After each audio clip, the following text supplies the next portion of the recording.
किती ओपनच्या जाग्यावर किती ओबीसीचे माणसं नोकरी करतात, कोण कर्मचारी, कोण ड्रायव्हर आहे, कोण शिपाई आहे, कोण अधिकारी आहे.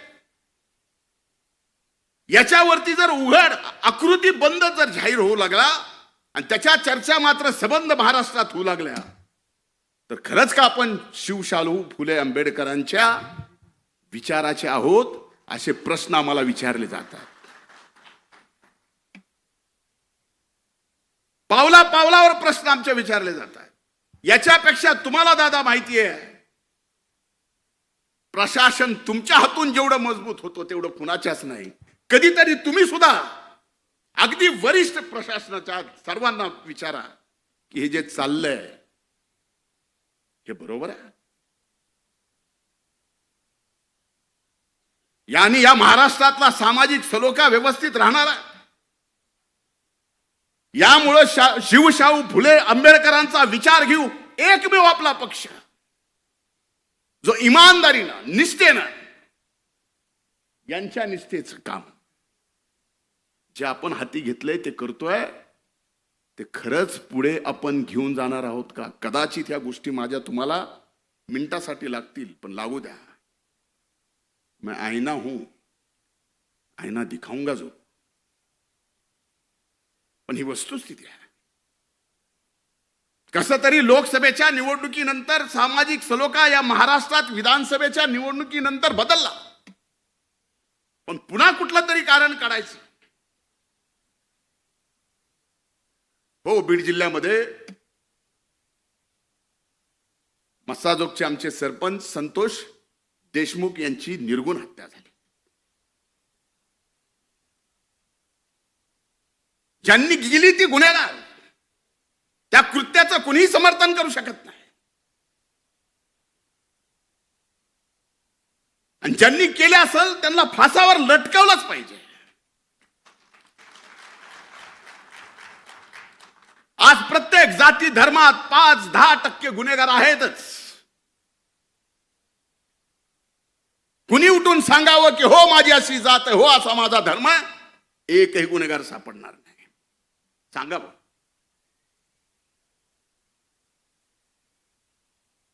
पण त्या 5-8 गुन्हेगारांच्या मुळे उभ्या महाराष्ट्रामध्ये जर मीडिया ट्रायल होत असेल एका जातीचे ओबीसीचं, तर लोक आता एवढे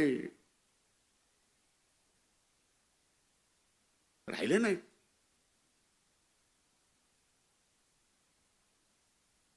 बीडचा बिहार,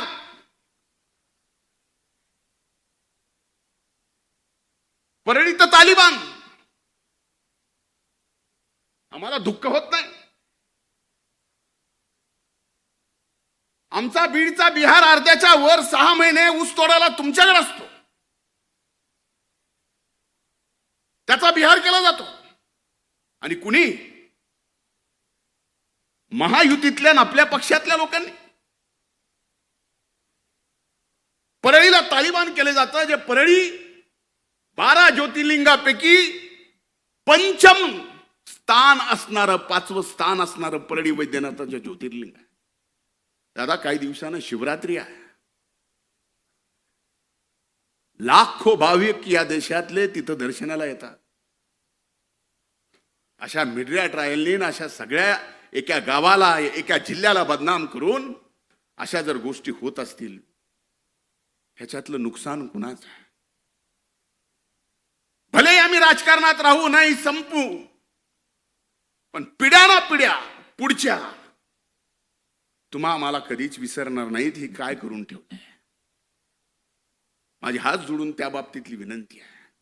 अरे आमच्यासारखे माणसं लढणारे, मला माहिती आहे दादा, कुठल्या कुठल्या प्रसंगात, माझ्या वाईट प्रसंगात या पक्षाने माझ्या मागे उभं राहिले. मी ते कधीच विसरू शकत नाही, मरेपर्यंत विसरू शकत नाही. मेल्यानंतर माझी अग्नी दिली तर त्या अग्नीतला धूर सुद्धा तुमच्या उपकाराची परतफेड करू शकत नाही दादा, मला माहिती आहे. असे प्रसंग कुणावर आले नाहीत. आणि असे प्रसंग कुणावर आले तर आमच्यासारखे कार्यकर्ते सुद्धा कुठं थांबले नाहीत. कुणी अंगावर आलं तर आम्ही सुद्धा आमच्या नेत्यासाठी शिंगावर घ्यायचं कमी केलं नाही. आत्ताच्याच प्रसंगात एक गोष्ट तुमच्या सगळ्याच्या समोर आली की मी मुंबऱ्याला नजीब मुल्ल्याच्या प्रचाराला का आलो, म्हणून ते सगळं चाललंय. ह्या सगळ्या गोष्टीचा विचार होणं आवश्यक आहे. आमच्या सारख्यानं एक लहान मतदारसंघ ज्यावेळेस पक्षासाठी बांधलाय, लहान, ज्या गावामध्ये दादा तुमच्या हाताला हात धरून तुमच्या सोबत आलो, त्यावेळेस त्या गावात आम्ही ज्यावेळेस दगड खाल्ले, 5 वर्ष लागू दिले नाही, तुमचा फोटो लावून त्या गावात ग्रामपंचायत राष्ट्रवादी काँग्रेस पक्षाची आणली. का? माग बघितलं की आम्हाला लक्षात यायचं दादा आहेत. बस कधी कधी आमच्या सारख्याला आता वाटायला लागले, माग बघितल्यावर कोण आहे, आम्हीच दचका लागलो. पण आता ही वेळ नाही. सांगायचा हेतू एवढाच आहे, मी आपल्यापेक्षा अनुभवाने प्रचंड लहान आहे. कधी कुणाला वाटतं मी सिरियस नाही. चुका काढायच्याच ठरल्या, टीकाकार व्हायचंच ठरलं तर माझ्यासारखं टीकाकार कुणीच होऊ शकत नाही. प्रत्येकाच्या अंगी आहेत, माझ्या असू शकतात. पण आज जर दादांच्या अथक परिश्रमातून, आपल्या सर्व मान्यवराच्या अथक